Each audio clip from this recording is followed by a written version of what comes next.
पिछले कुछ समय तो एक मुद्दा बहुत ज़्यादा भखिया रहा भगत सिंह के किरदार नूं लैके। भगत सिंह शहीद सी, भगत सिंह अतवादी सी, भगत सिंह नास्तिक सी, भगत सिंह आर्या समाजी सी या भगत सिंह की सी। पर भगत सिंह वाकई ही नास्तिक भी रहा, वो आर्या समाजियों नाल भी वह एक जुड़दा सिस्टम सारा, ये गल्लां तो इनकार नहीं किया जा सकता। वो पंजाबी भाषा का विरोधी भी रहा, वो सिख धर्म बारे भी ਜਿਹੜਾ ਅਸੀਂ ਕੱਚ ਘੱਟ ਜਾਣਕਾਰੀਆਂ ਦੇ ਆਧਾਰ ਤੇ ਸਿੱਖੀ ਦੇ ਵਿਰੋਧ 'ਚ ਭੁਗਤਣ ਵਾਲੀ ਗੱਲ 'ਚ ਵੀ ਰਿਹਾ। ਗੁਰੂ ਸਾਹਿਬਾਨਾਂ ਦੇ ਜੀਵਨ ਜਾਂ ਬਾਣੀ ਬਾਰੇ ਵੀ ਉਹਨੂੰ ਨਹੀਂ ਸੀ ਜਾਣਕਾਰੀ ਤੇ ਉਹ ਪੁੱਠੇ ਸਿੱਧੇ ਬਿਆਨ ਹੀ ਦਿੰਦਾ ਰਿਹਾ। ਸਿੱਖੀ ਸਿਧਾਂਤਾਂ ਤੋਂ ਪਾਸੇ ਹਟ ਕੇ ਇੱਕ ਫੋਕੀ ਰਾਸ਼ਟਰਵਾਦਤਾ ਦੇ ਵਿੱਚ ਉਲਝ ਕੇ ਉਹ ਬੜਾ ਕੁਝ ਗਲਤ ਕਰਦਾ ਰਿਹਾ। ਪਰ ਗੱਲ ਇਹ ਨਹੀਂ ਹੁੰਦੀ, ਗੁਰੂ ਅੰਗਦ ਦੇਵ ਪਾਤਸ਼ਾਹ ਪਹਿਲਾਂ ਕੀ ਸਨ, ਕਿੱਥੇ ਜਾਂਦੇ ਸਨ, ਪਰ ਜਦੋਂ ਗੁਰੂ ਘਰ ਆਏ ਫਿਰ ਕੀ ਸੀ, ਜਾਂ ਹੋਰ ਜਿਹੜੇ ਸਿੱਖ ਇਤਿਹਾਸ 'ਚ ਬੇਅੰਤ ਇਹੋ ਜਿਹੇ ਬੇਸ਼ੁਮਾਰ ਇਹੋ ਜਿਹੇ ਨਾਂ ਨੇ ਜਿਹੜੇ ਪਹਿਲਾਂ ਕਿਸ ਤਰ੍ਹਾਂ ਸਨ, ਭਾਵੇਂ ਭੂਮੀਆਂ ਚੋਰ ਹੋਵੇ, ਸੱਜਣ ਠੱਗ ਹੋਵੇ ਜਾਂ ਬਾਬਾ ਬਿਧੀ ਚੰਦ ਹੋਣ, ਪਰ ਉਹ ਬਾਅਦ ਵਿੱਚ ਕੀ ਬਣੇ। ਗੱਲ ਇਹ ਹੁੰਦੀ ਹੈ ਕਿ ਇੱਕ ਮਨੁੱਖ ਕੈਸੀ ਜ਼ਿੰਦਗੀ ਜੀ ਗਿਆ, ਇਹਦਾ ਪਤਾ ਲੱਗਦਾ ਉਹਦੇ ਅਖੀਰਲੇ ਸਮੇਂ 'ਚ ਆ ਕੇ ਉਹਦੀ ਵਿਚਾਰਧਾਰਾ ਕੀ ਸੀ, ਉਹਨੇ ਜੀਵਨ ਕਿਸ ਤਰ੍ਹਾਂ ਬਿਤਾਇਆ, ਪਰ ਆਪਣੇ ਜੀਵਨ ਦਾ ਆਖਰੀ ਸਮਾਂ ਕਿਵੇਂ ਬਿਤਾਇਆ। ਉਹਨੇ ਆਪਣੀ ਭੁੱਲ ਬਖਸ਼ਾਈ, ਆਪਣੇ ਆਪ ਨੂੰ ਆਪਣੇ ਗੁਨਾਹ ਮੰਨੇ। ਨਿਊਜ਼ ਚੈਨਲ ਦੇ ਉੱਤੇ ਗੱਲ ਦੱਸੀ ਜਾ ਰਹੀ ਸੀ ਕਿ ਭਗਤ ਸਿੰਘ ਨੇ ਲਾਹੌਰ ਦੀ ਕੋਰਟ ਦੇ ਵਿੱਚ ਪਟੀਸ਼ਨ ਪਾਈ ਸੀ ਅੰਮ੍ਰਿਤ ਛਕਣ ਵਾਸਤੇ ਕਿ ਮੈਂ ਅੰਮ੍ਰਿਤ ਛਕਣਾ ਚਾਹੁੰਦਾ, ਪਰ ਉਹਦੀ ਉਹ ਜਿਹੜੀ ਪਟੀਸ਼ਨ ਸੀ, ਉਹਦੀ ਜਿਹੜੀ ਅਪੀਲ ਸੀ, ਉਹ ਮਨਜ਼ੂਰ ਨਹੀਂ ਹੋਈ। ਭਗਤ ਸਿੰਘ ਜਦੋਂ ਫਾਂਸੀ ਚੜ੍ਹਿਆ, ਜਦੋਂ ਸ਼ਹੀਦ ਹੋਇਆ, ਉਦੋਂ ਉਹ ਆਸਤਕ ਸੀ, ਨਾਸਤਕ ਨਹੀਂ ਸੀ। ਉਹ ਨਾਸਤਕਤਾ ਨੂੰ ਛੱਡ ਚੁੱਕਾ ਸੀ, ਉਹ ਰੱਬ ਨੂੰ ਸਵੀਕਾਰ ਕਰ ਚੁੱਕਾ ਸੀ, ਉਹ ਸਿੱਖੀ ਨੂੰ ਮੰਨ ਚੁੱਕਾ ਸੀ ਤੇ ਆਪਣੀ ਭੁੱਲਾਂ ਜਿਹੜੀਆਂ ਸਨ ਉਹਨਾਂ ਤੇ ਪਛਤਾਉਂਦਾ ਸੀ। ਹਾਂ, ਭਗਤ ਸਿੰਘ ਨੂੰ ਸਮਾਂ ਨਹੀਂ ਮਿਲਿਆ, ਮੌਕਾ ਮਿਲਦਾ ਤੇ ਸ਼ਾਇਦ ਉਹ ਪਤਾ ਨਹੀਂ ਕਿਹੜੇ ਪਾਸੇ ਤੁਰਦਾ, ਪਰ ਜੋ ਵੀ ਗੱਲ ਸੀਗੀ, ਜੋ ਉੱਥੇ ਵਾਰਤਾ ਹੋਈ, ਉਹ ਬਹੁਤ ਗਹਿਰੀ, ਗੰਭੀਰ ਤੇ ਜਾਣਨ ਵਾਲੀ ਵਿਸ਼ਾ ਹੈ। ਆਪਾਂ ਉਹਦੇ ਬਾਰੇ ਆਪ ਸਾਰਿਆਂ ਦੇ ਨਾਲ ਵਿਚਾਰ ਸਾਂਝੇ ਕਰਾਂਗੇ। ਅੱਜ ਅਸੀਂ ਭਗਤ ਸਿੰਘ ਬਾਰੇ ਜਾਣਾਂਗੇ, ਸਿੱਖ ਪੰਥ ਦੀ ਇੱਕ ਐਸੀ ਮਹਾਨ ਸ਼ਖਸੀਅਤ ਦੇ ਰਾਹੀਂ ਜਿਨ੍ਹਾਂ ਨੂੰ ਪੰਥ ਵਿੱਚ ਸੋਨੇ ਦੀ ਚਿੜੀ ਦੇ ਸਤਿਕਾਰ ਨਾਲ ਜਾਣਿਆ ਜਾਂਦਾ ਹੈ।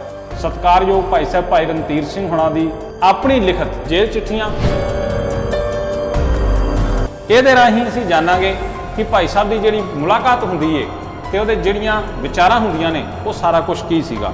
ਇੱਕ ਬੇਨਤੀ ਜ਼ਰੂਰ ਕਰਾਂਗੇ ਕਿ ਇਹ ਵਿਸ਼ਾ ਸਮਾਂ ਮੰਗਦਾ ਹੈ, ਸੋ ਜੇ ਅਸੀਂ ਇਸ ਮਸਲੇ ਨੂੰ ਲੈ ਕੇ ਗੰਭੀਰ ਹਾਂ, ਭਾਵੇਂ ਭਗਤ ਸਿੰਘ ਦਾ ਵਿਰੋਧ ਕਰਨ ਵਾਲੇ ਜਾਂ ਭਗਤ ਸਿੰਘ ਦੇ ਹੱਕ ਵਿੱਚ ਜਾਂ ਨਿਊਟਰਲ ਲੋਕ ਜਿੰਨੇ ਵੀ ਨੇ, ਉਹ ਸਾਰਿਆਂ ਨੂੰ ਬੇਨਤੀ ਹੈ ਕਿ ਆਪਣਾ ਸਮਾਂ ਜ਼ਰੂਰ ਇਸ ਵੀਡੀਓ ਵਾਸਤੇ ਦਿਆ ਜੇ।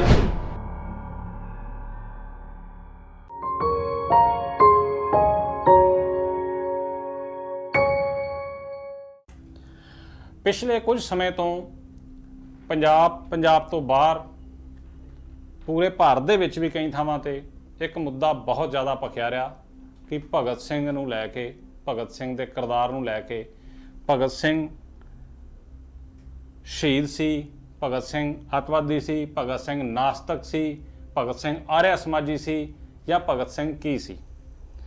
ਸੋ ਅੱਜ ਇਹ ਸਾਰੇ ਮਸਲਿਆਂ ਦੇ ਵਿੱਚ ਸਭ ਦੀ ਰਾਏ, ਸਾਰੀਆਂ ਵਿਚਾਰਾਂ ਬੜੇ ਦਿਨਾਂ ਤੋਂ ਸੁਣਨ ਤੋਂ ਬਾਅਦ ਅਸੀਂ ਆਪਣੇ ਵੱਲੋਂ ਕੁਝ ਚੀਜ਼ਾਂ ਜਿਹੜੀਆਂ ਨੇ ਉਹ ਸਾਹਮਣੇ ਰੱਖਣ ਲੱਗੇ ਹਾਂ ਤੇ ਆਸ ਕਰਾਂਗੇ ਕਿ ਤੁਹਾਨੂੰ ਇਹ ਗੱਲ ਗੰਭੀਰਤਾ ਨਾਲ ਪੇਸ਼ ਜਿਵੇਂ ਅਸੀਂ ਕਰ ਰਹੇ ਹਾਂ ਉਵੇਂ ਸਮਝਣ ਦੇ ਵਿੱਚ ਵੀ ਸਹਿਜਤਾ ਮਹਿਸੂਸ ਹੋਵੇ। ਸੋ ਆਪਾਂ ਭਗਤ ਸਿੰਘ ਨੂੰ ਜਾਣਨਾ ਹੈ, ਭਗਤ ਸਿੰਘ ਬਾਰੇ ਜਾਣਨਾ ਹੈ, ਪਰ ਆਪਾਂ ਕਿਸ ਦੇ ਰਾਹੀਂ ਜਾਣਨਾ ਹੈ? ਕਿ ਆਪਾਂ ਕਿਸੇ ਐਸੇ ਆਸਤਕ, ਰੱਬ ਤੋਂ ਮੁਨਕਰ, ਕਿਸੇ ਕਾਮਰੇਡੀ, ਵਿਦਵਾਨ, ਅਖੌਤੀ ਲਿਖਾਰੀ ਦੇ ਕੋਲੋਂ ਜਾਣਨਾ ਹੈ? ਅਸੀਂ ਕਿਸੇ ਸੰਕੀਰਣ ਸੋਚ ਵਾਲੇ, ਕਿਸੇ ਸਾਜ਼ਿਸ਼ੀ ਆਰਿਆ ਸਮਾਜੀ ਦੀਆਂ ਲਿਖਤਾਂ ਵਿੱਚੋਂ ਜਾਣਨਾ ਹੈ? ਜਾਂ ਅਸੀਂ ਕਿਸੇ ਰਾਜਨੀਤੀ, ਕੁਰਸੀ ਦੇ ਲੋਭੀ, ਕਿਸੇ ਪਾਰਟੀਬਾਜੀ, ਧਿਰਬਾਜੀ 'ਚ ਫਸੇ ਹੋਏ ਪੀਲੀ ਜਾਂ ਚਿੱਟੀ ਟੋਪੀ ਵਾਲੇ ਜਾਂ ਪੀਲੀ ਪੱਗ ਵਾਲੇ ਕਿਸੇ ਇਹੋ ਜਿਹੇ ਕੋਲੋਂ ਜਾਣਨਾ ਹੈ ਵੀ ਭਗਤ ਸਿੰਘ ਕੀ ਸੀ? ਨਹੀਂ, ਅੱਜ ਅਸੀਂ ਭਗਤ ਸਿੰਘ ਬਾਰੇ ਜਾਣਾਂਗੇ, ਸਿੱਖ ਪੰਥ ਦੀ ਇੱਕ ਐਸੀ ਮਹਾਨ ਸ਼ਖਸੀਅਤ ਦੇ ਰਾਹੀਂ ਜਿਨ੍ਹਾਂ ਨੂੰ ਪੰਥ ਵਿੱਚ ਸੋਨੇ ਦੀ ਚਿੜੀ ਦੇ ਸਤਿਕਾਰ ਨਾਲ ਜਾਣਿਆ ਜਾਂਦਾ ਹੈ। ਗੁਰਬਾਣੀ ਦੇ ਵਿੱਚ ਪੂਰੀ ਤਰ੍ਹਾਂ ਭਿੱਜੀ ਹੋਈ ਇੱਕ ਸਬਰ, ਸਿਦਕ ਤੇ ਸਿਰੜ ਵਾਲੀ ਰੂਹ, ਕੁਰਬਾਨੀਆਂ ਦੀ ਜਿਉਂਦੀ ਜਾਗਦੀ ਮੂਰਤ, ਸਤਿਕਾਰਯੋਗ ਭਾਈ ਸਾਹਿਬ ਭਾਈ ਰਣਧੀਰ ਸਿੰਘ ਹੁਣਾਂ ਦੀ ਆਪਣੀ ਲਿਖਤ, ਜੋ ਉਹਨਾਂ ਨੇ ਭਗਤ ਸਿੰਘ ਨਾਲ ਮੁਲਾਕਾਤ ਦੀ ਪੂਰੀ ਜਿਹੜੀ ਇੱਕ ਗਵਾਹੀ ਸੀ ਜਾਂ ਜੋ ਉਹ ਬਿਰਤਾਂਤ ਸੀ ਸਾਰਾ ਦਾ ਸਾਰਾ, ਉਹਨੂੰ ਜੋ ਲਿਖਿਆ ਉਹਨਾਂ ਨੇ ਉਹਨਾਂ ਦੇ ਆਪਣੇ ਵੱਲੋਂ, ਉਹਦੇ ਰਾਹੀਂ ਉਹਨਾਂ ਦਾ ਸਬਰ, ਉਹਨਾਂ ਦਾ ਸਿਦਕ, ਉਹਨਾਂ ਦੀ ਸੂਰਮਤਾਈ ਪੰਥ ਵਿੱਚ ਜਿੰਨੇ ਵੀ ਜਾਗਰੂਕ ਪੜ੍ਹਨ ਲਿਖਣ ਵਾਲੇ ਜਾਂ ਗੁਰਸਿੱਖ ਉਹ ਸਾਰੇ ਜਾਣਦੇ ਨੇ। ਐਡੀ ਲੰਮਾ ਸਮਾਂ ਉਹਨਾਂ ਨੇ ਜੇਲ੍ਹ ਕੱਟੀ, ਉੱਥੇ ਕਿਸ ਤਰ੍ਹਾਂ ਸਿੱਖੀ ਸਿਦਕ ਸਬਰ ਪਾਲਿਆ, ਸਿੱਖੀ ਦਾ ਪ੍ਰਚਾਰ ਕੀਤਾ, ਬਾਹਰ ਆ ਕੇ ਵੀ ਜਿਸ ਤਰ੍ਹਾਂ ਉਹ ਸਾਰਾ ਜੀਵਨ ਹੀ ਉਹਨਾਂ ਦਾ ਗੁਰਬਾਣੀ ਹੈ। ਤੇ ਆਪਾਂ ਭਗਤ ਸਿੰਘ ਬਾਰੇ ਕੱਚ ਘਰ ਲਿਖਤਾਂ, ਲੋਕਾਂ ਦੇ ਖਿਆਲ ਜਾਂ ਉਹਦੇ ਬਾਰੇ ਗਲਤ ਤਿਆਰ ਕੀਤੀ ਗਈਆਂ ਧਾਰਨਾਵਾਂ ਦੇ ਆਧਾਰ ਤੇ ਨਾ ਜਾਣਦਿਆਂ ਹੋਇਆਂ ਭਾਈ ਸਾਹਿਬ ਭਾਈ ਰਣਧੀਰ ਸਿੰਘ ਹੋਣਾ ਵੱਲੋਂ ਲਿਖੀ ਗਈ ਲਿਖਤ ਜਿਹੜੀ ਏ ਉਹਦੇ ਹਵਾਲੇ ਨਾਲ ਜਾਣਨ ਦੀ ਅੱਜ ਕੋਸ਼ਿਸ਼ ਕਰਾਂਗੇ। ਕਿਉਂਕਿ ਕਈ ਵਾਰੀ ਕੀ ਹੁੰਦਾ ਕਿ ਕਿਸੇ ਬਾਰੇ ਇੱਕ ਖਾਸ ਕਿਸਮ ਦੀ ਸੋਚ, ਇੱਕ ਵਿਚਾਰਧਾਰਾ ਬਣਾਈ ਜਾਂਦੀ ਏ। ਇਹ ਭਗਤ ਸਿੰਘ ਦੇ ਵੇਲੇ ਤੋਂ ਲੈ ਕੇ ਤੇ ਅੱਜ ਤੱਕ ਉਦੋਂ ਦੀਆਂ ਅਖਬਾਰਾਂ ਵਿੱਚ ਲਿਖਤਾਂ ਦੇ ਰਾਹੀਂ, ਉਸ ਤੋਂ ਬਾਅਦ ਹਿੰਦੁਸਤਾਨ ਦੀ ਪੜ੍ਹਾਈ ਦਾ ਜਿਹੜਾ ਐਜੂਕੇਸ਼ਨ ਸਿਸਟਮ ਹੈ ਉਹਦੇ ਰਾਹੀਂ ਵੀ, ਫਿਲਮਾਂ ਦੇ ਰਾਹੀਂ ਵੀ, ਬਾਕੀ ਮੀਡੀਆ ਦੇ ਰਾਹੀਂ ਵੀ ਇੱਕ ਪ੍ਰੋਪੇਗੈਂਡਾ ਫੈਲਾਇਆ ਗਿਆ ਵੀ ਉਹ ਨਾਸਤਕ ਸੀ ਜਾਂ ਉਹ ਆਰਿਆ ਸਮਾਜੀ ਸੀ। ਉਹਦਾ ਪ੍ਰਭਾਵ ਜਿਨ੍ਹਾਂ ਲੋਕਾਂ ਨੇ ਪੜ੍ਹਾਈ ਇਸੇ ਸਿਸਟਮ ਦੇ ਵਿੱਚ ਰਹਿ ਕੇ ਕੀਤੀ ਸੀ ਉਹਨਾਂ ਦੀ ਵੀ ਇੱਕ ਵਿਚਾਰਧਾਰਾ ਬਣੀ। ਸੋ ਜੋ ਵਿਚਾਰਾਂ ਪਿਛਲੇ ਕੁਝ ਸਮੇਂ ਤੋਂ ਆਈਆਂ, ਸਰਦਾਰ ਸਿਮਰਨਜੀਤ ਸਿੰਘ ਮਾਨ ਹਰਾਂ ਵੱਲੋਂ ਵੀ ਜੋ ਗੱਲਾਂ ਕਹੀਆਂ ਗਈਆਂ, ਅਸੀਂ ਉਹਨਾਂ ਨੂੰ ਡਿਨਾਈ ਨਹੀਂ ਕਰਦੇ। ਅਸੀਂ ਇਹ ਨਹੀਂ ਕਹਿੰਦੇ ਵੀ ਉਹ ਗਲਤ ਨੇ।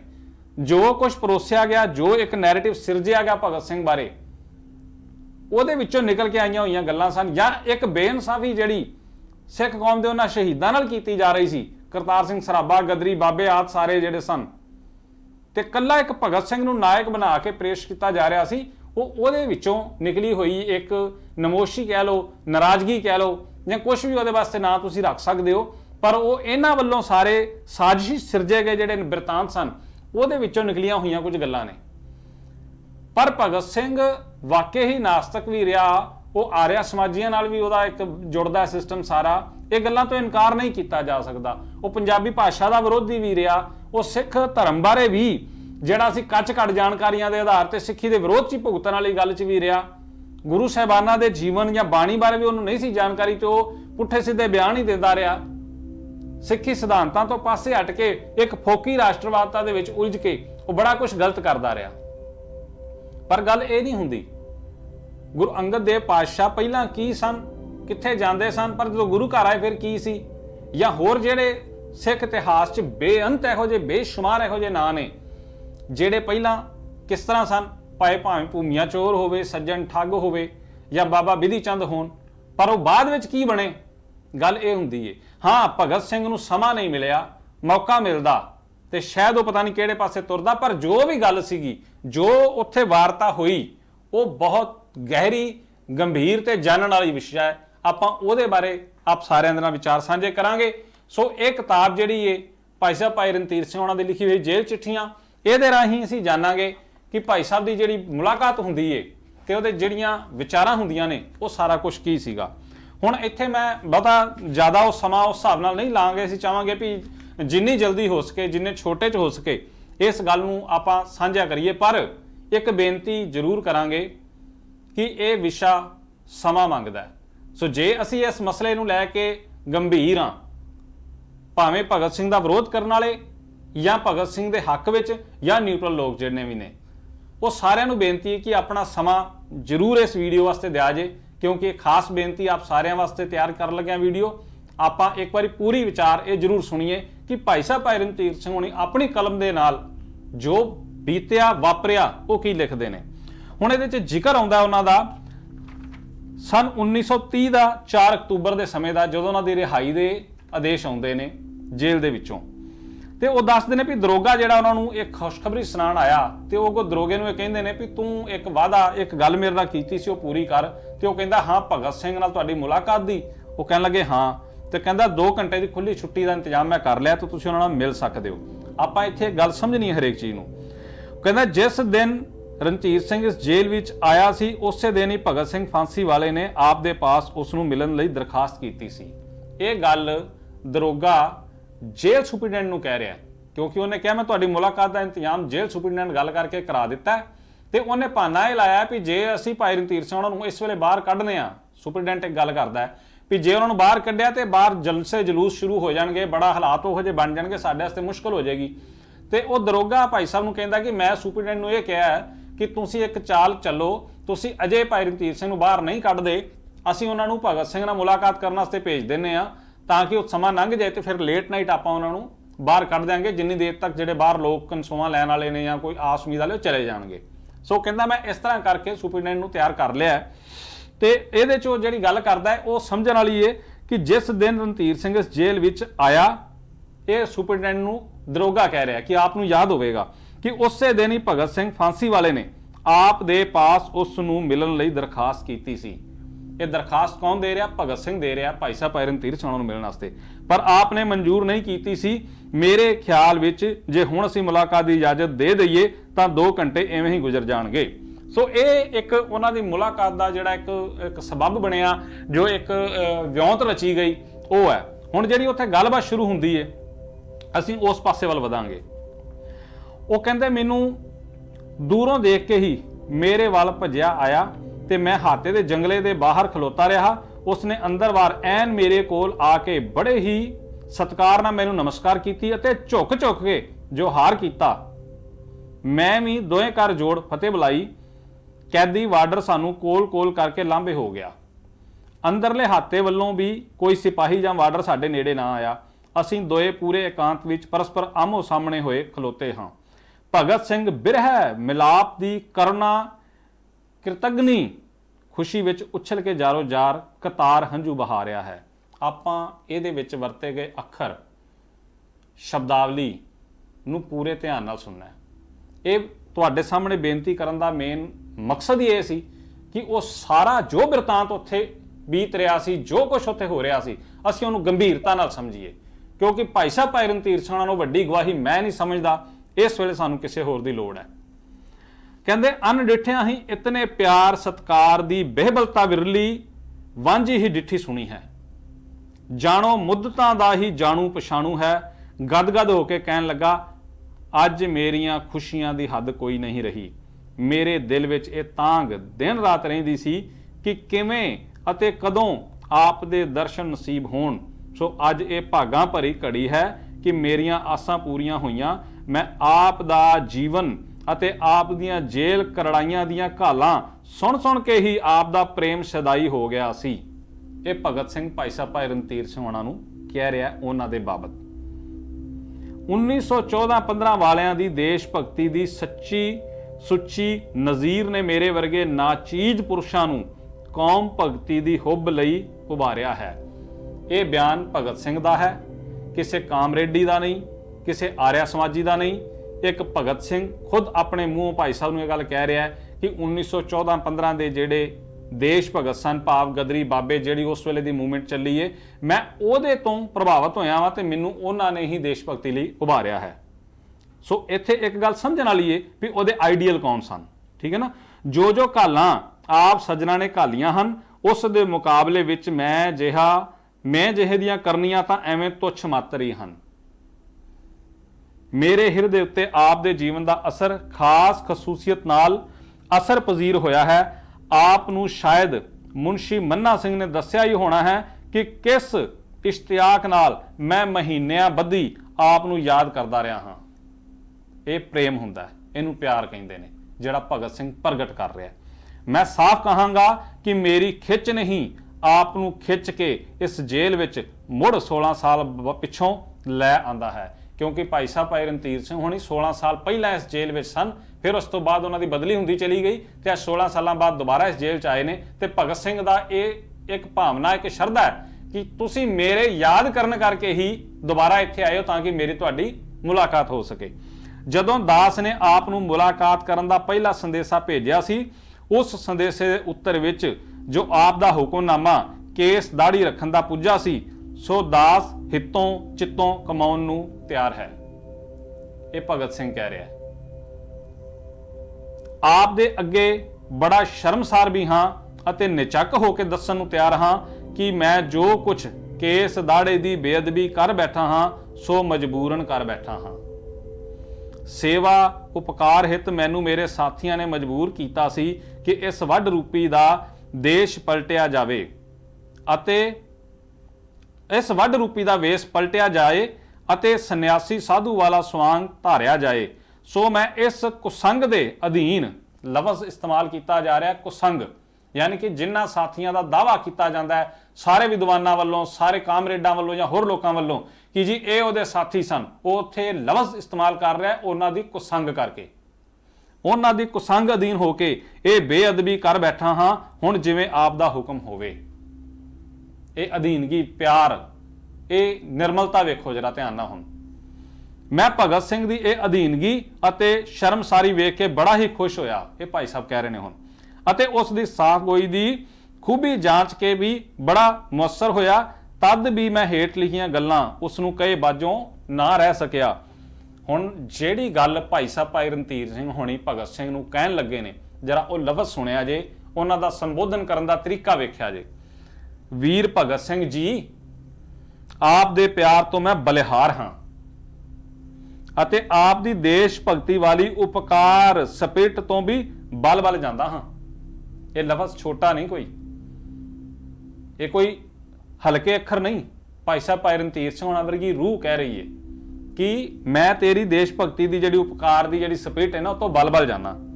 पर वीर जी, उपकार कमावन लई तो साडे सलाहकारां ने तुहानू अच्छी सलाह नहीं दिती, तुसी तनक मात्र तुनका ही भालदे सी। बड़ी छेती उन्हां दी इस कुडंगी सलाह दे अधीन हो गए भी तुसी सिर्फ इशारा ही चाहते सी। भगत सिंह नूं क्लीयर कहता कि तू सिर्फ इशारा चाहता सी, तेनू माड़ा जिहा तेरे कुसंगियां ने इशारा किया ते तू सिੱਖੀ तो डावाडोल हो गया। बड़ी छेती उन्हां दी इस कुडंगी सलाह दे अधीन हो गए। ये जमाना जिस समय कि तुसी उठे हो बड़ी जागृति दा है, सारा देश ही जाग रहा है इस वेले, तां आप निसंग अपने सिੱਖੀ वेश विच ही जो चाहो सो उपकार कमा सकते सी। आप नूं पता ही है कि साडे जमाने विच 1914-15 वाले समय सारे हिंदुस्तान विच विरलियां वांझियां रूहां ही जागियां सन। सो ये वार्तालाप भाई साहब नाल दी चलदी तुरी आउंदी है। हुण अगे ना एक बहुत सोहना उहनूं उदाहरण देंदे ने, ਉਹ ਉਦਾਹਰਨ ਸਮਝਣ ਵਾਲਾ ਹੈ। ਉਹ ਕਹਿੰਦੇ ਨੇ ਭਾਈ ਨਿਧਾਨ ਸਿੰਘ ਜੀ ਚੁੱਗੇ ਵਾਲੇ ਇੱਕ ਬੜੇ ਉੱਘੇ ਦੇਸ਼ ਭਗਤ ਹਨ। ਇਹਨਾਂ ਦਾ ਜ਼ਿਕਰ ਜਿਹੜਾ ਉਹ ਭਾਈ ਸਾਹਿਬ ਨੇ ਅੱਗੇ ਡਿਟੇਲ ਇਹਦੇ ਦਿੱਤੀ, ਅਸੀਂ ਉੱਥੇ ਨਹੀਂ ਜਾਂਦੇ। ਬੜੇ ਉੱਘੇ ਦੇਸ਼ ਭਗਤ ਹਨ। ਇਹ ਬਾਹਰੋਂ ਟਾਪੂਆਂ ਵਿੱਚੋਂ ਸੈਂਕੜੇ ਹੀ ਰੂਹਾਂ ਨੂੰ ਦੇਸ਼ ਕੁਰਬਾਨੀ ਹਿੱਤ ਪ੍ਰੇਰ ਕੇ ਲਿਆਏ ਅਤੇ ਹਜ਼ਾਰਾਂ ਰੁਪਏ ਆਪਣੇ ਪੱਲਿਓਂ ਖਰਚ ਕੇ ਨਸ਼ਾਵਰ ਕਰ ਦਿੱਤੇ। फिर कोई गुज्जे छिपे नहीं आए, जहाज़ां विच प्रगट तौर पर आए, पर हिंदुस्तान विच आउंदियां ही उन्हां नूं फाहुण दा जाल विछ गया। पर ਉਹ ਤੇ ਉਸ ਦੇ कई दर्जन देश भगत साथी सही सलामत हिंदुस्तान विच पुजन विच कामयाब होए। ਹੁਣ ਇਹਦੇ ਚ ਅੱਗੇ ਜਾ ਕੇ ਕੀ ਜ਼ਿਕਰ ਆਉਂਦਾ ਵੀ ਉਹ ਭਾਈ ਨਿਧਾਨ ਸਿੰਘ ਜੀ ਚੁੱਗੇ ਵਾਲੇ ਇੱਕ ਬੜੇ ਉੱਘੇ ਦੇਸ਼ ਭਗਤ ਹਨ। ਇਹ ਬਾਹਰੋਂ ਟਾਪੂਆਂ ਵਿੱਚੋਂ ਸੈਂਕੜੇ ਹੀ ਰੂਹਾਂ ਨੂੰ ਦੇਸ਼ ਕੁਰਬਾਨੀ ਹਿੱਤ ਪ੍ਰੇਰ ਕੇ ਲਿਆਏ ਅਤੇ ਹਜ਼ਾਰਾਂ ਰੁਪਏ ਆਪਣੇ ਪੱਲਿਓਂ ਖਰਚ ਕਰਕੇ ਨਸ਼ਾਵਰ ਕਰ ਦਿੱਤੇ। फिर कोई गुज्जे छिपे नहीं आए, जहाज़ां विच प्रगट तौर पर आए, पर हिंदुस्तान विच आउंदियां ही उन्हां नूं फाहुण दा जाल विछ गया। पर ਉਹ ਤੇ ਉਸ ਦੇ कई दर्जन देश भगत साथी सही सलामत हिंदुस्तान विच पुजन विच कामयाब होए। पकड़ जकड़ तो उक्के ही अछो रहे, पंजाब विच आ गजे। जो कारनामे इन्हां ने पंजाब आके कर दिखाए, आप उन्हां तो भली प्रकार वाकफ ही हो।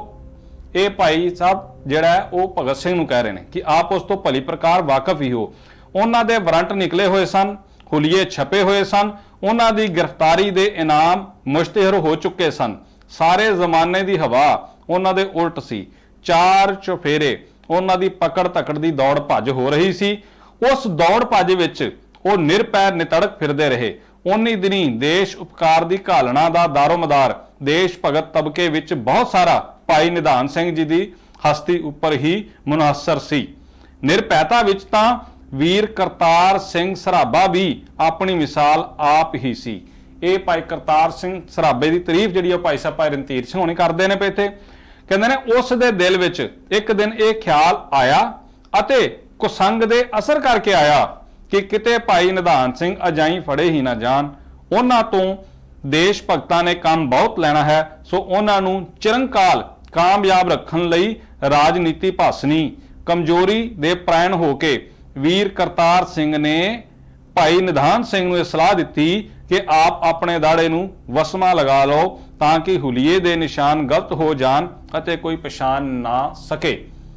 ਭਾਈ ਨਿਧਾਨ ਸਿੰਘ ਨੂੰ ਸਲਾਹ ਕਰਤਾਰ ਸਿੰਘ ਸਰਾਭੇ ਵੱਲੋਂ ਦਿੱਤੀ ਜਾਂਦੀ ਕਿ ਆਪਣੀ ਜਿਹੜੀ ਦਾੜੀ ਹੈ ਉਹ ਕਾਲੀ ਕਰ ਲਓ, ਡਾਈ ਕਰ ਲਓ, ਠੀਕ ਹੈ ਨਾ। ਹੁਣ ਇਹ ਗੱਲ ਭਾਈ ਸਾਹਿਬ ਭਗਤ ਸਿੰਘ ਨੂੰ ਸੁਣਾ ਰਹੇ ਨੇ ਵਾਰਤਾ ਪੁਰਾਣੀ।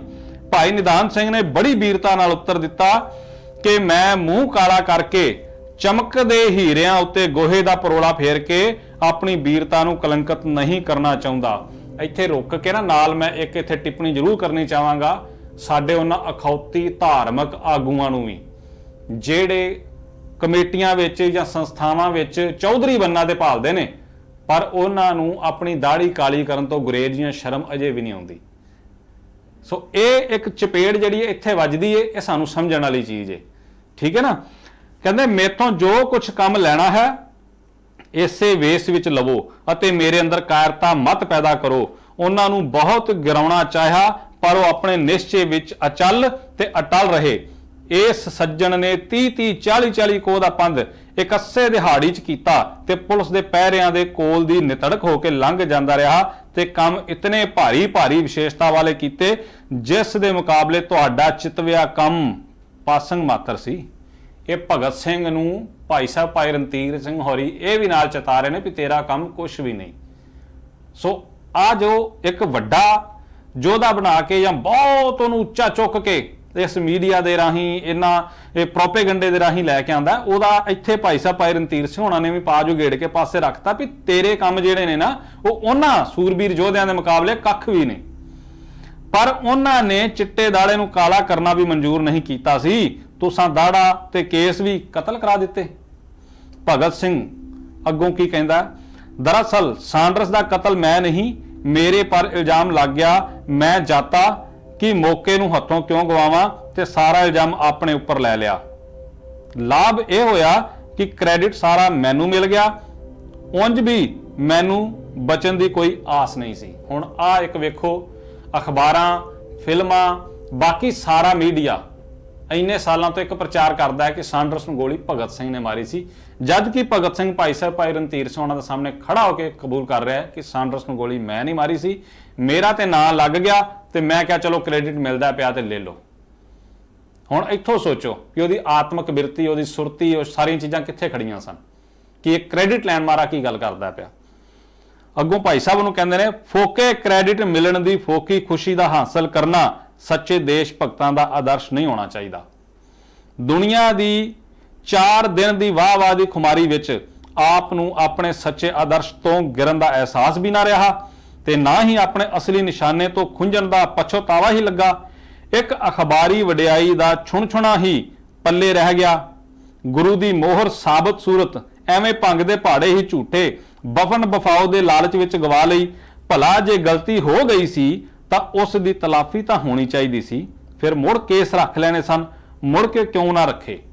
ਹੁਣ ਇੱਥੇ ਵੇਖੋ ਸਾਡੇ ਕਿਉਂਕਿ ਜਦੋਂ ਕੋਈ ਚੀਜ਼ ਆਵੇ ਸਾਨੂੰ ਤੋਂ ਸਿੱਖਣਾ ਚਾਹੀਦਾ। ਸਾਡੀਆਂ ਵੀ ਤੇ ਇਹ ਆਦਤਾਂ ਨੇ ਨਾ, ਕ੍ਰੈਡਿਟ ਲੈਣ ਵਾਸਤੇ ਅਸੀਂ ਕੀ ਕੁਝ ਕਰਨੇ ਆ, ਅਖਬਾਰਾਂ ਦੇ ਬਿਆਨ, ਮੀਡੀਆ ਦੇ ਵਿੱਚ ਆਉਣਾ, ਭਾਵੇਂ ਅਸੀਂ ਉਸ ਦੇ ਲਾਇਕ ਹੋਈਏ ਨਾ ਹੋਈਏ, ਠੀਕ ਹੈ ਨਾ, ਤੇ ਸਾਰੇ ਡਰਾਮੇ ਚੱਲਦੇ ਨੇ ਸਾਡੇ ਆਲੇ ਦੁਆਲੇ ਜੇ ਵੀ ਚੱਲਦੇ ਨੇ। ਸੋ ਇੱਥੋਂ ਸੇਧ ਵੀ ਲੈਣੀ ਅਸੀਂ, ਪਰ ਨਾਲ ਦੇ ਨਾਲ ਅਗਲੀ ਗੱਲ ਵੇਖੋ ਭਗਤ ਸਿੰਘ ਕੀ ਜਵਾਬ ਦਿੰਦਾ। ਇਹ ਗੱਲ ਬਹੁਤ ਖਾਸ ਮਹੱਤਵ ਵਾਲੀ ਹੈ, ਇਹ ਅੱਜ ਦੇ ਸੰਦਰਭ 'ਚ ਵੀ ਸਮਝਣ ਵਾਲੀ ਹੈ ਤੇ ਇਹਨੂੰ ਇਹ ਵੇਖਣਾ ਹੈ ਵੀ ਉਦੋਂ ਕੀ ਹਾਲਾਤ ਸਨ। ਕਹਿੰਦਾ ਕੇਸ ਤਾਂ ਮੈਂ ਰੱਖ ਲੈਂਦਾ ਪਰ ਐਸਾ ਕਰਨ ਵਿੱਚ ਮੈਨੂੰ ਆਪਣੇ ਸਾਥੀ ਦੱਤ, ਅੱਗੇ ਬ੍ਰੈਕਟ 'ਚ ਭਾਈ ਸਾਹਿਬ ਨੇ ਕਲੀਅਰ ਕੀਤਾ, ਬਟੁਕੇਸ਼ਵਰ ਦੱਤ ਦੀ ਹਮਦਰਦੀ ਤੇ ਸਾਥੀ ਪੁਣੇ ਵਾਲੀ ਆਪਣਤ ਪ੍ਰਾਪਤ ਨਾ ਹੁੰਦੀ। ਦੂਜੀ, ਮੈਨੂੰ ਐਡੀ ਸ਼ੋਹਰਤ ਹਾਸਲ ਨਾ ਹੁੰਦੀ ਜਿੱਡੀ ਕਿ ਅੱਜ ਅਖਬਾਰੀ ਦੁਨੀਆ ਵਿੱਚ ਹੋ ਰਹੀ ਹੈ। ਮੈਂ ਸੱਚ ਕਹਿੰਦਾ ਹਾਂ ਕਿ ਮੇਰੀ ਕੁਰਬਾਨੀ 1914-15 ਵਾਲੇ ਦੇਸ਼ ਭਗਤਾਂ ਦੀ ਕੁਰਬਾਨੀ ਦੇ ਮੁਕਾਬਲੇ ਐਵੇਂ ਤੁੱਛ ਮਾਤਰ ਹੈ। ਹੁਣ ਸਮਝੋ ਇੱਥੇ ਜਿਹੜੀ ਗੱਲ ਇਹਦੇ ਵਿੱਚ ਆਈ ਹੈ ਨਿਕਲ ਕੇ ਕਿ ਜੇ ਮੈਂ ਕੇਸ ਰੱਖ ਲੈਂਦਾ ਤੇ ਆ ਜਿਹੜੇ ਰਾਸ਼ਟਰਵਾਦੀ ਦੇਸ਼ ਭਗਤ ਦੇ ਝੰਡੇ ਚੱਕੇ ਫਿਰਦੇ ਨੇ ਲੋਕ, ਉਹ ਵੀ ਆਪਣੀ ਅੱਖਾਂ ਤੋਂ ਪੱਟੀ ਖੋਲ ਲਿਓ। ਉਹ ਸਾਰੇ ਦੇਸ਼ ਭਗਤਾਂ ਦੀ ਸੋਚ, ਉਹਨਾਂ ਦੀ ਵਿਚਾਰਧਾਰਾ ਨੂੰ ਵੀ ਇੱਥੇ ਸਮਝ ਲਿਓ ਕਿ ਉਹ ਤੁਹਾਡੇ ਸਿੱਖੀ ਸਰੂਪ ਨੂੰ ਉਦੋਂ ਵੀ ਬਰਦਾਸ਼ਤ ਨਹੀਂ ਸਨ ਕਰਦੇ ਜਦੋਂ ਤੁਸੀਂ ਉਹਨਾਂ ਦੇ ਅਖੌਤੀ ਇੱਕ ਦੇਸ਼ ਦੀ ਆਜ਼ਾਦੀ ਵਾਸਤੇ ਮਰਦੇ ਸੋ ਪਏ, ਜਦੋਂ ਤੁਸੀਂ ਫਾਂਸੀਆਂ ਦੇ ਰੱਸੇ ਚੁੰਮਦੇ ਸੋ ਨਾ ਪਏ, ਤੁਹਾਡਾ ਅਸਿੱਖੀ ਸਰੂਪ ਇਹਨਾਂ ਨੂੰ ਉਦੋਂ ਵੀ ਬਰਦਾਸ਼ਤ ਨਹੀਂ ਸੀ। ਅੱਗੇ ਕੀ ਕਹਿੰਦੇ ਨੇ ਪਰ ਇੰਨੀਆਂ ਕੁਰਬਾਨੀਆਂ, ਹੁਣ ਜਦੋਂ ਗਦਰੀ ਬਾਬਿਆਂ ਦੀ ਗਾਲੀਆਂ ਉਹਨਾਂ ਨੇ ਗੱਲ ਕਰ ਦਿੱਤੀ 1914-15 ਵਾਲੇ ਦੇਸ਼ ਭਗਤਾਂ ਦੇ ਸਾਹਮਣੇ, ਮੇਰੀ ਕੁਰਬਾਨੀ ਕੁਛ ਵੀ ਨਹੀਂ। ਕਹਿੰਦੇ ਨੇ ਪਰ ਇੰਨੀਆਂ ਕੁਰਬਾਨੀਆਂ ਕਰਨ ਪਰ ਵੀ ਇਹਨਾਂ 1914-15 ਵਾਲਿਆਂ ਨੂੰ ਉਸ ਵਕਤ ਦੀ ਅਖਬਾਰੀ ਦੁਨੀਆ ਵਿੱਚ ਐਡਾ ਮਾਣ ਨਾ ਮਿਲਿਆ क्योंकि सिख अखबारां दी अव्वल तां ये शायद ही कुछ नहीं, जे है तो वो उस समय आप सज्जणा की कुर्बानी बारे पब्लिक विच कुछ रोशनी ना पा सके, क्योंकि उन्हां दी डरू पॉलिसी उन्हां नूं दबकाई रखदी सी। यह अनमती अखबारां दी बदौलत ही मेरे नाम नूं इन्नी शोहरत मिली है। मैं सच कहंदा हां कि जे मैं सिख समझिया जांदा ते मेरे सिर मूंह उत्ते केस दाड़े वाली सिख होण दी निशानी हुंदी तां ये अनमती अखबारां मेरी शोभा वडियाई विच एक लफ्ज़ भी ना लिख दे। ये देखो किड्डी वड्डी चपेड़ ਜਿਹੜੇ ਅੱਜ ਸਾਨੂੰ ਮੱਤਾਂ ਦਿੰਦੇ ਨੇ, ਜਿਹੜੇ ਅੱਜ ਐਡੀ ਐਡੀਆਂ ਪੋਸਟਾਂ ਪਾ ਕੇ ਸਰਦਾਰ ਸਿਮਰਨਜੀਤ ਸਿੰਘ ਮਾਨ ਜਾਂ ਹੋਰ ਲੋਕਾਂ ਨੂੰ ਇਹ ਕਹਿੰਦੇ ਨੇ ਕਿ ਤੁਸੀਂ ਇੱਕ ਰਾਸ਼ਟਰਵਾਦੀ ਇੱਕ ਦੇਸ਼ ਭਗਤ ਦੇ ਖਿਲਾਫ ਬੋਲਦੇ ਹੋ, ਤੁਸੀਂ ਉਹਨੂੰ ਫਲਾਣਾ ਕਹਿੰਦੇ ਹੋ। ਉਹ ਦੇਸ਼ ਭਗਤ ਕੀ ਕਹਿ ਰਿਹਾ ਹੈ? ਤੁਹਾਡੇ ਰਾਸ਼ਟਰਵਾਦੀਆਂ ਦੇ ਮੂੰਹ ਤੇ ਇੱਕ ਚਪੇੜ ਮਾਰਦਾ ਹੈ। ਉਹ ਲਾਹਨਤ ਪਾਉਂਦਾ ਪਿਆ ਤੁਹਾਡੀਆਂ ਅਖਬਾਰਾਂ ਤੇ ਤੁਹਾਡੀ ਸੋਚ ਦੇ ਉੱਤੇ ਕਿ ਜੇ ਮੈਂ ਸਿੱਖ ਹੁੰਦਾ ਤੇ ਮੈਨੂੰ ਇੰਨੀ ਵਡਿਆਈ ਨਹੀਂ ਸੀ ਮਿਲਣੀ। क्यों? क्योंकि आज जी साडे सामने शहीदों की गल चलती है, कुर्बानी वाले योद्धियों की गल चलती है, उन्होंने कोई थां नहीं सी उन्होंने दित्ती अपनी अखबारों के विच, क्योंकि वो सिख सन। जैसा कि आप साहिबान की बाबत इन्ना कुछ नहीं लिखिया, क्लीयर लिखता है। सिख अखबारों विचों भी उस वक्त माड़ा मोटा जो कुछ लिखिया सो उर्दू ते खालसा अखबार लाहौर ने ही लिखिया, वो भी महदूद शक्ल विच। मैनू ये पता सी कि हिंदू अखबार सिख देश भगतां की वडियाई लिखणों खुणस खांदे हन ते इन्हां नूं उन्हां दी वडियाई भाउंदी नहीं। कौन कह रहा जी? भगत सिंह, जिन्हों ये अपना बापू कही फिरदे ने, जिन्हों ये कहंदे ने जी साडा राष्ट्रवादी सब तो वड्डा शहीद शहीदे आजम फलाना। वो भगत सिंह तुहाडे बारे उदों ये गल लिखदा भाई साहब दे अगे कि इन्हां अखबारां नूं सिखां दी वडियाई नहीं पाउंदी। जे मैं भी केस मुड़ रख लैंदा तां मैनूं वडियाउणा किन सी, छटिआउंदे ही। इस करके मैं केस मुड़ रखणों होर घेसल वट छड्डी। फिर अगों भाई साहब उन्होंने कहते हैं, प्यारे भगत सिंह जी, आप दी देश भगती का आदर्श प्यार बड़ा ही नीवा ते होछा है। क्लीयर गल दे पॉइंट नूं समझना सी। इत्थे भाई साहब बुला प्यार ना रहे ने, प्यारे भगत सिंह जी, ते अगों कह रहे ने कि तेरी देश भगती का जिहड़ा आदर्श है ना वो बड़ा ही नीवा ते होछा है। शोहरत वडियाई की खातर देश भगती दियां उपकार कमाइयां दे अडंबर रचने बिरथे ते एवें तिफल छछोरी बाद वफादियां हन। 1914-15 वाले देश भगतां जो कुछ किया कमाया केवल देश सेवा नूं मुख रख के किया ते निष्काम देश भगती कमाई। शोहरत वडियाई दा सुपन सारखा भी ख्याल गुमान उन्हां दे नेड़े नहीं आया। शोहरत दा प्यार देश भगतां दी देश भगती नूं कलंकित करन वाला है। कुसंग दे फेर विच आप नूं होछे ख्याल मान वडियाइयां दे चिंबड़े रहे। अखबारी मान वडियाइयां ते शोहरतां सब वाधू ही हन ते इन्हां दे सोहले ते इन्हां सोहलियां दे सुणन दे चाहवान, पर यह गुरवाक घटदा है। कुलहां देंदे बावले लैंदे वड्डे नलज, चूहा खड्ड ना मावई तिक्कल बन्नै छज। ये भाई साहब ने उन्होंने गुरबाणी की उत्थे तुक जिहड़ी सी उहदे आधार नाल समझाया। हुण ये सारियां गल्लां करदिआं जदों बहुत कुछ सुणदा समझदा है ते अगे जाके कहंदा ये गल्लां सुन के भगत सिंह बड़ा ही मुतासर होया ते कह उठिया कि सचमुच गुरु घर दा ते गुरु के सिखां दा आदर्श बड़ा उच्चा है। आम दुनिया फोकियां वडियाइयां दे वहन विच ही रुड़ी पई है। मैनू कोई दुनी वजाई वजदी दे नाल ही इस ताड़े वजना पै गया, पर अज प्रतीत होया कि ये सब हैंकड़बाजियां ते नुमाइशी मुजारे ही हन।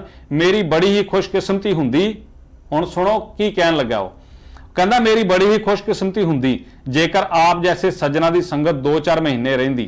जे 2-4 महीने ही मैनू आप दी संगत विच रहण दा मौका मिलदा तद मैनू बहुत लाभ पहुंचदा ते मेरा कुछ सौर जांदा ते मेरियां उणताइयां दूर हो जांदियां। हुण मैनू हुक्म करो। आप दा हुक्म इशारा यह है कि मैं फिर केसातारी हो जावां।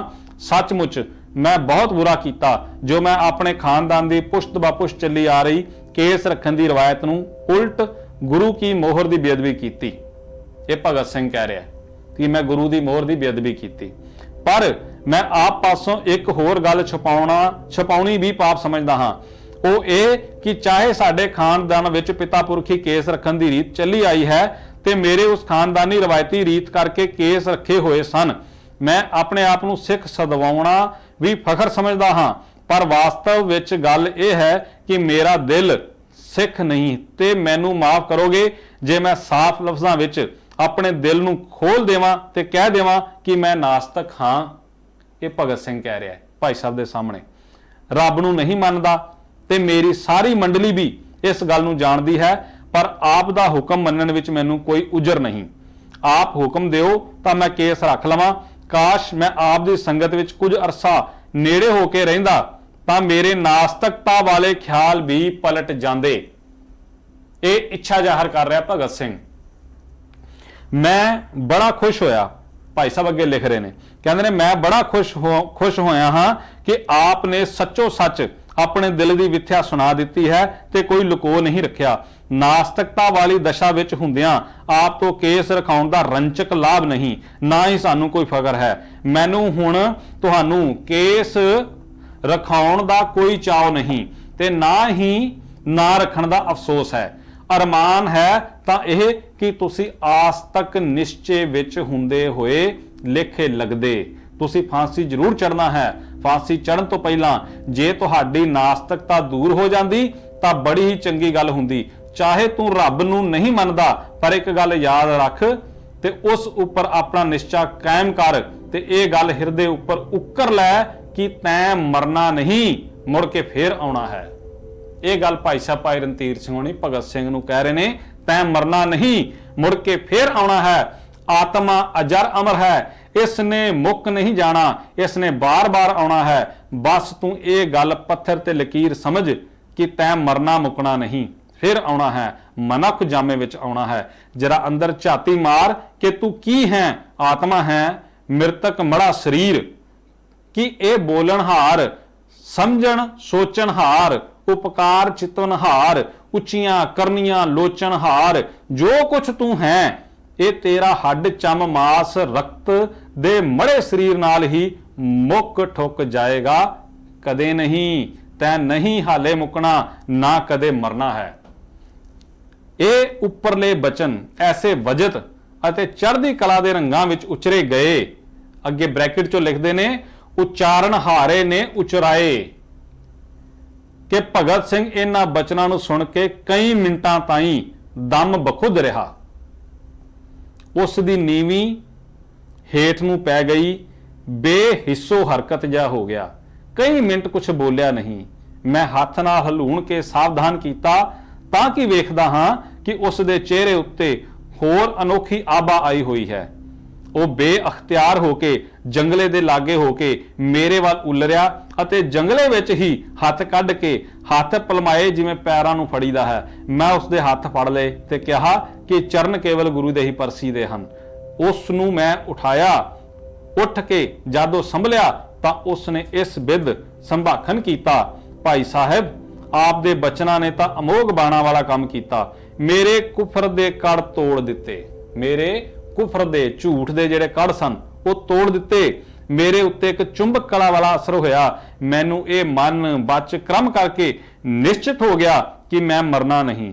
ਮੈਂ ਉਹ ਕੁਛ ਹਾਂ ਜਿਸ ਨੇ ਮੁੱਕ ਨਹੀਂ ਜਾਣਾ, ਫੌਤ ਨਹੀਂ ਹੋ ਜਾਣਾ। ਮੈਂ ਇਹ ਸਰੀਰ ਜਾਮਾ ਛੱਡ ਕੇ ਫਿਰ ਜ਼ਰੂਰ ਆਉਣਾ ਹੈ ਅਤੇ ਫਿਰ ਆਉਣ ਤਾਈਂ ਸਰੀਰ ਛੱਡ ਕੇ ਮੇਰੀ ਆਤਮਾ ਨੇ ਸਦ ਜਿਸਤੀ ਲਹਿਰਾਓ ਵਿੱਚ ਕਾਇਮ ਰਹਿਣਾ ਹੈ। ਮੈਨੂੰ ਹੁਣ ਫਾਂਸੀ ਲੱਗਣ ਵਿੱਚ ਸਰੂਰ ਹਾਸਲ ਹੋਏਗਾ। ਮੈਂ ਤਾਂ ਕੇਵਲ ਹੱਥ ਕਰਕੇ ਬਹਾਦਰ ਬਣਿਆ ਹੋਇਆ ਸੀ।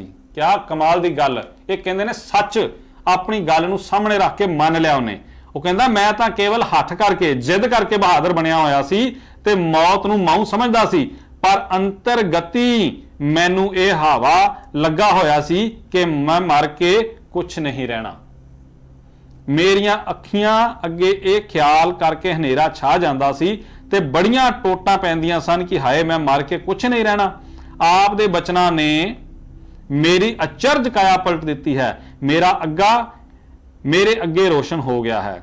ਨੇਸਤੋ ਨਾਬੂਦੀ ਖਲਾ ਤੌਖਲਾ ਸਭ ਮਿਟ ਗਿਆ ਹੈ। ਮੇਰਾ ਹੌਸਲਾ ਵੱਧ ਗਿਆ ਹੈ। ਮੈਂ ਹੁਣ ਹੌਸਲੇ ਨਾਲ ਮਰਾਂਗਾ। ਮੈਨੂੰ ਆਪ ਦੇ ਜੀਵਨ ਦੀ ਜੀਵਨ ਬੂਟੀ ਦੀ ਅਕਸੀਰ ਦਾ ਅਮਲ ਚੜ ਗਿਆ ਹੈ। ਆਪ ਦੇ ਜੀਵਨ ਨੇ ਇਹ ਗੱਲ ਤਾਂ ਮੇਰੇ ਹਿਰਦੇ ਅੰਦਰ ਪਹਿਲਾਂ ਹੀ ਉਕਰ ਦਿੱਤੀ ਹੋਈ ਸੀ ਕਿ ਆਪ ਦੀ ਕਹਿਣੀ ਤੇ ਕਰਨੀ ਇੱਕ ਹੈ। ਹੁਣ ਬੜਾ ਧਿਆਨ ਨਾਲ ਇਹਨਾਂ ਲਾਈਨਾਂ ਨੂੰ ਜ਼ਰੂਰ ਸੁਣਿਆ ਜੇ। ਕਹਿੰਦਾ ਕਹਿਣੀ ਤੇ ਕਰਨੀ ਇੱਕ ਹੈ। ਆਪ ਦਾ ਜੀਵਨ ਭਰੋਸਾ ਮੇਰੇ ਉੱਤੇ ਇਹ ਅਕਸ ਲਿਆਇਆ ਹੈ ਕਿ ਆਪ ਸੋਈ ਗੱਲ ਮੂੰਹੋਂ ਬੋਲਦੇ ਕਹਿੰਦੇ ਹੋ ਜਿਸ ਗੱਲ ਦਾ ਕਿ ਆਪਣਾ ਪ੍ਰਤੱਖ ਤਜਰਬਾ ਕੀਤਾ ਹੋਇਆ ਹੁੰਦਾ ਹੈ, ਜਿਸ ਨੂੰ ਕਿ ਆਪਨੇ ਪ੍ਰਤੱਖ ਵੇਖਿਆ ਹੁੰਦਾ ਹੈ। ਸੋ ਮੈਨੂੰ ਨਾ ਸਿਰਫ ਇਹ ਨਿਸ਼ਚਾ ਹੋ ਗਿਆ ਹੈ ਕਿ ਮੈਂ ਨਹੀਂ ਮਰਨਾ ਅਤੇ ਮੈਂ ਸਦਾ ਜੀਵਨਹਾਰੀ ਆਤਮਾ ਹਾਂ, ਬਲਕਿ ਮੈਨੂੰ ਇਹ ਵੀ ਨਿਸ਼ਚਾ ਹੋ ਗਿਆ ਹੈ ਕਿ ਰੱਬ ਵੀ ਹੈ। ਇਹ ਕੌਣ ਕਹਿ ਰਿਹਾ ਹੈ? ਭਗਤ ਸਿੰਘ। ਕਿਹਦੇ ਅੱਗੇ ਬਿਆਨ ਕਰ ਰਿਹਾ? ਭਾਈ ਸਾਹਿਬ ਭਾਈ ਰਣਧੀਰ ਸਿੰਘ ਹੋਣਾ ਜਿਹੜੇ ਆਪਣੀ ਲਿਖਤ ਦੇ ਵਿੱਚ ਇਹ ਗੱਲ ਕਹਿ ਰਹੇ ਨੇ। ਬਲਕਿ ਮੈਨੂੰ ਇਹ ਵੀ ਨਿਸ਼ਚਾ ਹੋ ਗਿਆ ਹੈ ਕਿ ਰੱਬ ਵੀ ਹੈ ਅਤੇ ਉਸ ਰੱਬ ਨੂੰ ਆਪ ਨੇ ਆਪਣੀ ਅੱਖੀਂ ਦੇਖਿਆ ਹੈ। ਸੋ ਆਪ ਨੂੰ ਇਸ ਤੋਂ ਅਧਿਕ ਸੱਚੀ ਖੁਸ਼ੀ ਨਹੀਂ ਹੋਵੇਗੀ ਕਿ ਅੱਜ ਤੋਂ ਆਪ ਦਾ ਪਿਆਰਾ ਭਗਤ ਸਿੰਘ ਆਤਮ ਜੀਵਨੀ ਆਸਤਕ ਭਗਤ ਸਿੰਘ ਹੈ। ਧਿਆਨ ਨਾਲ ਸੁਣ ਲਿਓ, ਅੱਜ ਤੋਂ ਆਪ ਦਾ ਪਿਆਰਾ ਭਗਤ ਸਿੰਘ ਆਤਮ ਜੀਵਨੀ ਆਸਤਕ ਭਗਤ ਸਿੰਘ ਹੈ। ਹੁਣ ਉਹਨੂੰ ਨਾਸਤਕ ਕਹਿਣ ਦੀਆਂ ਗਲਤੀਆਂ ਕਰਨੀਆਂ ਜੇ ਅਸੀਂ ਛੱਡ ਦਈਏ ਤੇ ਸਾਡੀ ਸਮਝਦਾਰੀ ਹੋਵੇਗੀ, ਤੇ ਜੇ ਅਸੀਂ ਅਜੇ ਵੀ ਉਹੀ ਢੀਠਪਣਾ ਵਿਖਾਉਣਾ ਤੇ ਇਹ ਫਿਰ ਮੂਰਖਤਾ ਹੀ ਹੋਵੇਗੀ। ਆਸਤਕ ਭਗਤ ਸਿੰਘ ਹੈ ਅਤੇ ਆਸਤਕ ਨਿਸ਼ਚੇ ਨੂੰ ਨਿਸ਼ਚਿਤ ਕਰਦਾ ਹੋਇਆ ਹੀ ਜਾਨ ਦੇਵੇਗਾ ਅਤੇ ਹੁਣ ਆਪ ਨੂੰ ਭਰੋਸਾ ਦਿਵਾਉਂਦਾ ਹਾਂ ਕਿ ਅੱਜ ਤੋਂ ਆਪਣਾ ਦਾੜਾ ਕੇਸ ਕਦੇ ਨਹੀਂ ਕਟਾਵਾਂਗਾ ਅਤੇ ਸਿੱਖ ਨਿਸ਼ਚੇ ਵਿੱਚ ਆਤਮ ਔਜੀ ਚੜ੍ਹਾਈ ਕਰਾਂਗਾ। ਹਾਂ, ਸਿੱਖਾਂ ਦੇ ਬੋਲੇ ਵਾਲਾ। ਅੱਗੇ ਇਹਦੇ ਵਿੱਚ ਥੱਲੇ ਫੁੱਟਨੋਟ ਭਾਈ ਸਾਹਿਬ ਨੇ ਲਿਖਿਆ, ਭਗਤ ਸਿੰਘ ਦੇ ਫਾਂਸੀ ਲੱਗਣ ਪਿੱਛੋਂ ਅਖਬਾਰਾਂ ਵਿੱਚ ਇਹ ਸਿਲਸਿਲਾ ਛਿੜਿਆ ਸੀ ਕਿ ਉਸ ਦਾ ਨਿਸ਼ਚਾ ਸਿੱਖੀ ਪਰ ਸੀ। ਕਸੂਰ ਦੇ ਗ੍ਰੰਥੀ ਭਾਈ ਨੱਥਾ ਸਿੰਘ ਦਾ ਬਿਆਨ ਅਖਬਾਰਾਂ ਵਿੱਚ ਛਪਿਆ ਸੀ ਕਿ ਸੰਸਕਾਰ ਵੇਲੇ ਭਗਤ ਸਿੰਘ ਦੇ 6-6 ਇੰਚ ਕੇਸ ਸਨ। ਸਰਕਾਰ ਨੇ ਵੀ ਐਲਾਨ ਕੀਤਾ ਸੀ ਕਿ ਇਸ ਦਾ ਮ੍ਰਿਤਕ ਸੰਸਕਾਰ ਸਿੱਖ ਧਰਮ ਅਨੁਸਾਰ ਕਰਾਇਆ ਗਿਆ ਸੀ। ਬੰਬਈ ਦੇ ਬੁਲੇਟਿਨ ਅਖਬਾਰ ਦੇ 26 ਮਾਰਚ 1949 ਦੇ ਪਰਚੇ ਵਿੱਚ ਭਗਤ ਸਿੰਘ ਦਾ ਕੇਸਾਂ ਵਾਲਾ ਫੋਟੋ ਛਪਿਆ, ਜਿਸ ਦਾ ਬਲਾਕ ਇਸ ਪੁਸਤਕ ਵਿੱਚ ਦਿੱਤਾ ਹੈ। ਇਹ ਫੋਟੋ ਭਗਤ ਸਿੰਘ ਦੇ ਫਾਂਸੀ ਲੱਗਣ ਤੋਂ ਕੁਝ ਮਿੰਟ ਪਹਿਲਾਂ ਦਿੱਲੀ ਦੇ ਸੱਜਣ ਸ਼ਾਨ ਲਾਲ ਨੇ ਖਿੱਚਿਆ ਸੀ। ਇਸ ਤੋਂ ਪਤਾ ਲੱਗਦਾ ਹੈ ਕਿ ਭਾਈ ਸਾਹਿਬ ਦੇ ਬਚਨਾਂ ਦੇ ਅਸਰ ਕਰਕੇ ਭਗਤ ਸਿੰਘ ਸਿੱਖ ਨਿਸ਼ਚੇ ਵਿੱਚ ਆ ਕੇ ਕੇਸਾਧਾਰੀ ਹੋਇਆ। ਹੁਣ ਅਸੀਂ ਪਿੱਛੇ ਵਾਲੀ ਗੱਲ ਨੂੰ ਦੁਬਾਰਾ ਜੋੜ ਲਈਏ। ਸਿੱਖਾਂ ਦੇ ਬੋਲੇ ਵਾਲਾ, ਇਹ ਚੜ੍ਹਾਈ ਕਰਨ ਵਾਲਾ ਕੇਸਾ ਕੈਸਾ ਸੁੰਦਰ ਅਤੇ ਸੱਚਾ ਅਰਥ ਪ੍ਰਤੀਪਾਦਕ ਹੈ। ਮੈਂ ਇਹਨੂੰ ਦੁਬਾਰਾ ਪੜ੍ਹ ਦੇਣਾ। ਹਾਂ, ਸਿੱਖਾਂ ਦੇ ਬੋਲੇ ਵਾਲਾ, ਇਹ ਚੜ੍ਹਾਈ ਕਰਨ ਵਾਲਾ ਕੈਸਾ ਸੁੰਦਰ ਅਤੇ ਸੱਚਾ ਅਰਥ ਪ੍ਰਤੀਪਾਦਕ ਹੈ। ਕਿੱਥੇ ਚੜ੍ਹਾਈ ਕਰਨਾ ਅਤੇ ਕਿੱਥੇ ਮਰਨਾ। ਦੇਹ ਨੂੰ ਤਿਆਗ ਕੇ ਮੇਰੀ ਆਤਮਾ ਚੜ੍ਹਾਈ ਕਰੇਗੀ, ਉੱਪਰ ਆਕਾਸ਼ ਨੂੰ ਚੜ੍ਹ ਜਾਏਗੀ, ਮਰੇ ਮੁੱਕੇਗੀ ਨਹੀਂ, ਮੁੜ ਕੇ ਫਿਰ ਜਾਮਾ ਧਾਰੇਗੀ ਅਤੇ ਦੇਸ਼ ਕੌਮ ਦੇ ਉੱਚ ਆਦਰਸ਼ ਕੰਮ कराएगी। आप दी मुलाकात का सच्चा सिट्टा बहुत ही खूब निकलिया। बस इतनी बातचीत समाप्त होने पर अते तत् आदर्शी सिट्टा मुलाकातां दा निकलन पर असी परस्पर आखरी फतेह बुलाई अते विगस विगस के विछड़े। सो ये जिहड़ी चीज तुहानूं पढ़ के सुनाईए, ਇਹਦੇ ਚੋਂ फोटो भी असी आप जी नूं नाल दिखा रहे हैं स्क्रीन ते। तुसीं इस चीज नूं समझना है कि एक मनुख कैसी जिंदगी जी गया, ਇਹਦਾ पता लगता ਉਹਦੇ ਅਖੀਰਲੇ ਸਮੇਂ ਚ ਆ ਕੇ ਉਹਦੀ ਵਿਚਾਰਧਾਰਾ ਕੀ ਸੀ, ਉਹਨੇ ਜੀਵਨ ਕਿਸ ਤਰ੍ਹਾਂ ਬਤਾਇਆ, ਪਰ ਆਪਣੇ ਜੀਵਨ ਦਾ ਆਖਰੀ ਸਮਾਂ ਕਿਵੇਂ ਬਤਾਇਆ। ਉਹਨੇ ਆਪਣੀ ਭੁੱਲ ਬਖਸ਼ਾਈ, ਆਪਣੇ ਆਪ ਨੂੰ ਆਪਣੇ ਗੁਨਾਹ ਮੰਨੇ। ਔਰ ਇਹ ਵੀ ਤੁਹਾਨੂੰ ਦੱਸਦੇ ਹਾਂ, ਮੈਂ ਇਸ ਚੀਜ਼ ਨੂੰ ਨੈਸ਼ਨਲ ਟੀਵੀ ਦੇ ਉੱਤੇ ਇੱਕ ਚੈਨਲ ਦੇ ਉੱਤੇ ਵੀ ਸੁਣਿਆ ਸੀਗਾ, ਜਿੱਥੇ ਇੱਕ ਨਿਊਜ਼ ਚੈਨਲ ਦੇ ਉੱਤੇ ਗੱਲ ਦੱਸੀ ਜਾ ਰਹੀ ਸੀ ਕਿ ਭਗਤ ਸਿੰਘ ਨੇ ਲਾਹੌਰ ਦੀ ਕੋਰਟ ਦੇ ਵਿੱਚ ਪਟੀਸ਼ਨ ਪਾਈ ਸੀ ਅੰਮ੍ਰਿਤ ਛਕਣ ਵਾਸਤੇ ਕਿ ਮੈਂ ਅੰਮ੍ਰਿਤ ਛਕਣਾ ਚਾਹੁੰਦਾ, ਪਰ ਉਹਦੀ ਉਹ ਜਿਹੜੀ ਪਟੀਸ਼ਨ ਸੀ, ਉਹਦੀ ਜਿਹੜੀ ਅਪੀਲ ਸੀ, ਉਹ ਮਨਜ਼ੂਰ ਨਹੀਂ ਹੋਈ। ਸੋ ਇਹ ਜਿਹੜੇ ਵੀਰ ਇਸ ਚੀਜ਼ ਦੇ ਬਾਰੇ ਥੋੜਾ ਕੁਝ ਖੋਜ ਕਰ ਸਕਦੇ ਹੋਣ, ਲਾਹੌਰ ਦੀ ਉਸ ਅਦਾਲਤ ਚੋਂ ਕੋਈ ਕਾਗਜ਼ ਕਢਾ ਸਕਦੇ ਹੋਣ ਤੇ ਸ਼ਾਇਦ ਉੱਥੋਂ ਇਹ ਚੀਜ਼ ਲੱਭੇ, ਤੇ ਇਹ ਵੀ ਖੋਜ ਹੋਣੀ ਬਹੁਤ ਜ਼ਿਆਦਾ ਜ਼ਰੂਰੀ ਹੈ। ਪਰ ਇੱਕ ਗੱਲ ਕਲੀਅਰ ਹੈ ਕਿ ਭਗਤ ਸਿੰਘ ਜਦੋਂ ਫਾਂਸੀ ਚੜ੍ਹਿਆ, ਜਦੋਂ ਸ਼ਹੀਦ ਹੋਇਆ, ਉਦੋਂ ਉਹ ਆਸਤਕ ਸੀ, ਨਾਸਤਕ ਨਹੀਂ ਸੀ। ਉਹ ਨਾਸਤਕਤਾ ਨੂੰ ਛੱਡ ਚੁੱਕਾ ਸੀ, ਉਹ ਰੱਬ ਨੂੰ ਸਵੀਕਾਰ ਕਰ ਚੁੱਕਾ ਸੀ, ਉਹ ਸਿੱਖੀ ਨੂੰ ਮੰਨ ਚੁੱਕਾ ਸੀ ਤੇ ਆਪਣੀ ਭੁੱਲਾਂ ਜਿਹੜੀਆਂ ਸਨ ਉਹਨਾਂ ਤੇ ਪਛਤਾਉਂਦਾ ਸੀ।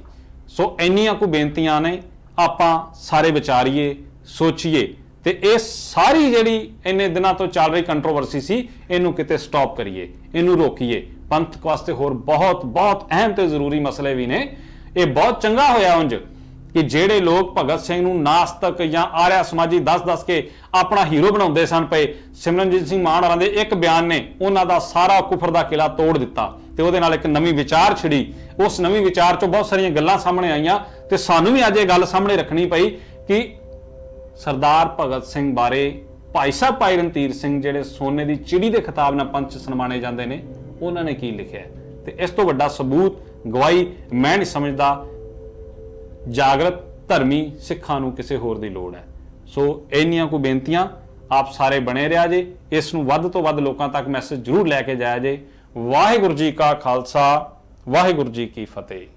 ਨਿਰਭਉ ਟੀਵੀ ਨੂੰ ਸਬਸਕ੍ਰਾਈਬ ਕਰੋ, ਵੀਡੀਓ ਨੂੰ ਲਾਈਕ ਕਰੋ ਅਤੇ ਨਵੀਂ ਵੀਡੀਓ ਦੀ ਨੋਟੀਫਿਕੇਸ਼ਨ ਦੇ ਲਈ ਬੈਲ ਆਈਕਨ ਕਲਿੱਕ ਕਰਨਾ ਨਾ ਭੁੱਲਿਓ।